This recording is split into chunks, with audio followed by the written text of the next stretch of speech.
Jamaah sholat Jumat Masjid Asy-Syifa yang dimuliakan Allah, bapak-bapak, saudara-saudara yang saya cintai, yang saya hormati dan saya banggakan. Bulan Ramadan akan berakhir beberapa hari lagi. Masih ada kesempatan buat kita untuk meraih kemuliaan malam Lailatul Qadar yang kapan tibanya dirahasiakan oleh Allah Subhanahu wa Ta'ala. Bisa jadi sudah kemarin malam, tapi mari kita yakini dengan semangat, insya Allah Lailatul Qadar akan tiba besok malam, nanti malam, besoknya besok atau besoknya, karena dirahasiakan oleh Allah Subhanahu wa Ta'ala.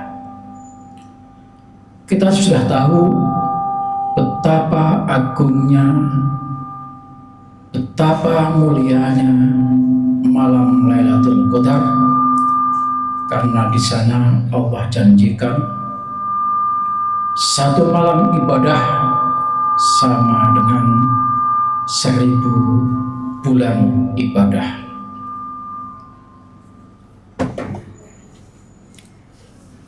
Artinya kita akan memperoleh ibadah nilainya sama dengan umur 83 tahun. Lailatul Qadar diberikan oleh Allah Subhanahu wa Ta'ala sebagai hadiah spesial buat umat Muhammad sallallahu alaihi wasallam, karena umat Muhammad ini umurnya pendek-pendek, dan ketika Rasulullah ditunjukkan kepadanya betapa panjangnya umur umat-umat terdahulu, dan tentu panjang umur adalah banyak ibadahnya, maka Rasulullah saat itu merasa pesimis, bagaimana umatku yang umurnya pendek-pendek bisa memperoleh pahala ibadah yang banyak. Maka Allah memaklumi itu, lalu Allah berikan kado spesial yang namanya Lailatul Qadar. Itulah di antara kehebatan umat Muhammad Rasulullah sallallahu alaihi wasallam. Lebih dari itu, di malam Lailatul Qadar sebagaimana ayat yang kita baca dan sudah kita hafal, tatanazzalu alaihimul malaikat. Malaikat akan turun, sebarkan rahmat, sebarkan berkah atas perintah Allah Subhanahu wa Ta'ala, termasuk malaikat Jibril. Maghfirah, ampunan Allah dibagi-bagi, disebarkan, kebaikan-kebaikan ditebarluaskan oleh Allah Subhanahu wa Ta'ala. Itulah di antara kehebatan, kemuliaan malam Lailatul Qadar. Lebih dari itu, kata para ulama, malam Lailatul Qadar adalah malam ditetapkannya takdir kita untuk 1 tahun. Maka mintalah kepada Allah nanti di dalam mengejar Lailatul Qadar itu, supaya ditetapkan takdir yang baik-baik dan dihapuskannya takdir atau keburukan buat kita. Jamaah sekalian yang dirahmati Allah, kita semuanya bisa mendapatkan itu. Siapa saja yang giat, rajin, semangat menjaring Lailatul Qadar di malam-malam akhir bulan Ramadan. Jangan seperti orang-orang yang hanya mengandalkan, ini malam Lailatul Qadar tanggal 23, semangat. Pas tanggal 24 nanti dulu. Tanggal 25 berangkat lagi, tanggal 26 nanti dulu istirahat, tanggal 27 berangkat giat. Enggak seperti itu. Memang Rasulullah pesannya jaring di 10 akhir Ramadan. Lalu para ulama menjelaskan, kalau mau dapat Lailatul Qadar, cari di malam-malam ganjil. Itu sebetulnya adalah pemberian semangat kepada orang-orang yang daripada enggak sama sekali. Jadi jangan loncat-loncat, 21 lari kejar, 22 berhenti, 23 jalan. Tidak seperti itu. kita jaring semuanya, insya Allah kalau semuanya kita jalani, kita akan dapatkan itu. Karena tidak mungkin akan lepas ketika kita semuanya jalani. Dan itu adalah rahasia Allah Subhanahu wa ta'ala. Tapi bapak-bapak dan saudara sekalian yang saya hormati, janji-janji Allah tidak hanya sebatas yang disebutkan dalam surat Al-Qadar tadi, tapi ada hal yang luar biasa lebih dari itu, di mana itu tidak ditunjukkan oleh Allah kepada kita. Dalam surat As-Sajdah Allah katakan, "Fala ta'lamu nafsum ma ukhfiya lahum min qurrati a'yun jazaa'an bima kanu ya'malun." Tidaklah jiwa atau diri seseorang itu ditunjukkan kepadanya apa yang indah, balasan apa yang luar biasa, lebih dari apa yang disebutkan oleh hadis, disebutkan oleh Al-Quran. Lebih dari itu, min qurrati a'yun, lebih indah dari pandangan mata. Jazaa'an bima kanu ya'malun, sebagai balasan buat orang-orang yang mengejarkan amal soleh, yang beribadah, yang mengejar Lailatul Qadar.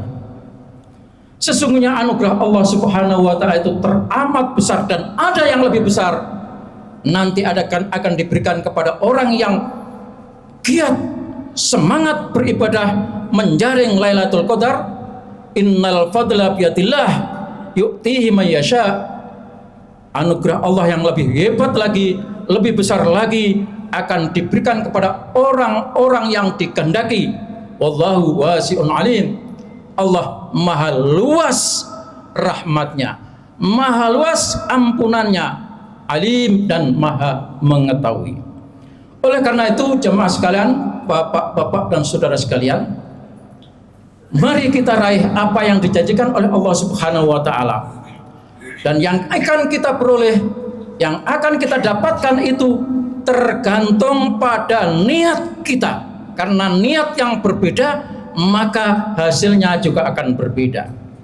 Ada 3 kelompok yang ingin mendapatkan apa yang dijanjikan oleh Allah Subhanahu wa ta'ala. Yang pertama adalah kelompok yang beribadah karena Allah. Karena Allah.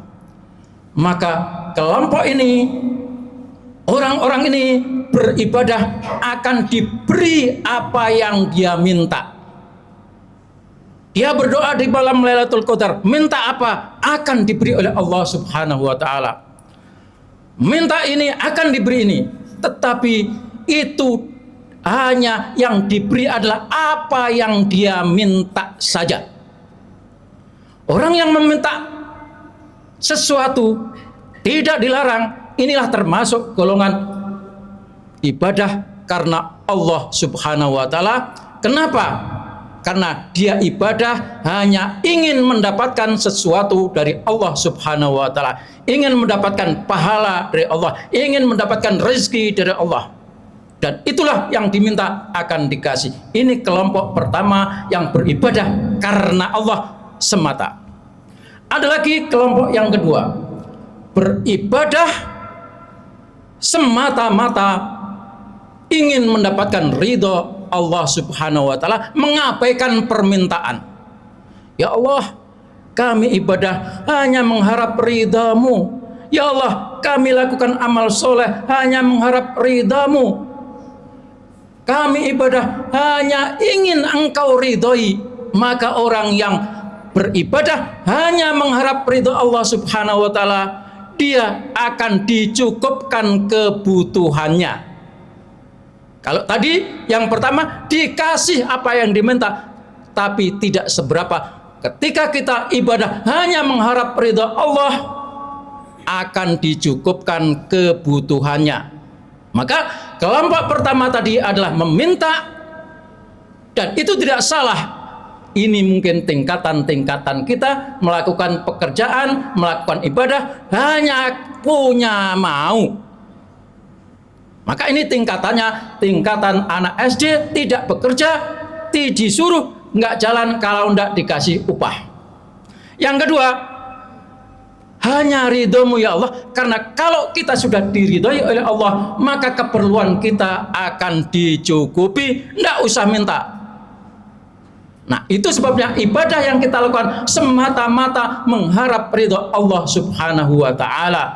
Sehingga dalam Al-Qur'an, ibadah yang kita lakukan semata-mata karena Allah, tidak meminta ini meminta itu, hanya mengharap Allah, maka Allah katakan akan aku beri lebih daripada apa yang dia minta.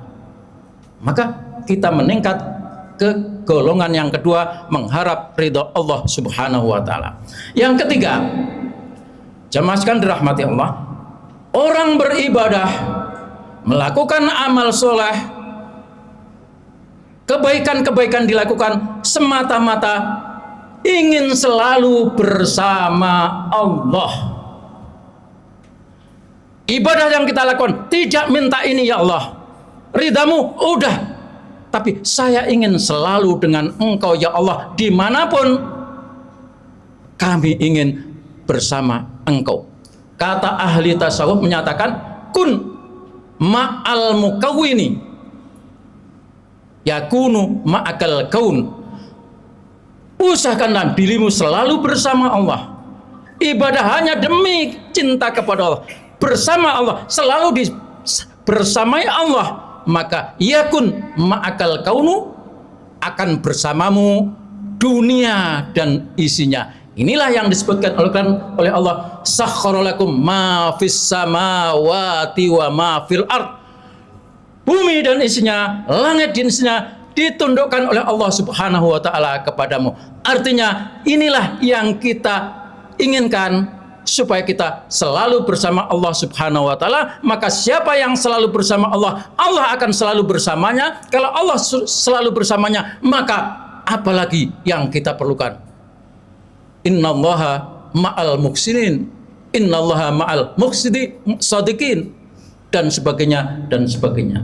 Maka jemaah sekalian yang dirahmati Allah, usahakan kita ibadah kita hanya ingin selalu bersama Allah Subhanahu wa taala, karena kalau sudah bersama Allah, Allah selalu bersama kita. Di mana saja kita berada, Allah lindungi kita, karena Allah selalu bersama kita. Keperluan kita tidak perlu, kecukupan kita tidak perlu, semuanya sudah diatur oleh Allah Subhanahu wa taala. Inilah jamaah sekalian, maka yang kita usahakan adalah mari niat kita, ibadah kita tingkatkan, tidak hanya sekedar lillah, tapi sudah meningkat ke billah, dan yang terakhir fillah. Lillah karena Allah tapi masih minta, billah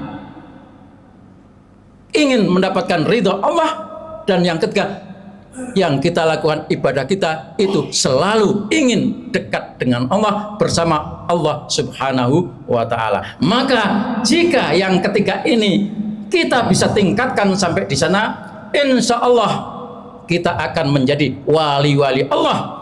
Maksudnya wali Allah, orang yang bisa punya keajaiban. Tidak, wali Allah adalah orang yang dekat dengan Allah dan dicintai oleh Allah Subhanahu wa taala. Kalau Allah sudah menyintai kita, maka tangan kita adalah tangan Allah, kaki kita adalah kaki Allah, pandangan kita adalah pandangan Allah, gerakan kita adalah gerakan Allah. Maksudnya semuanya diatur, dibimbing oleh Allah Subhanahu wa taala.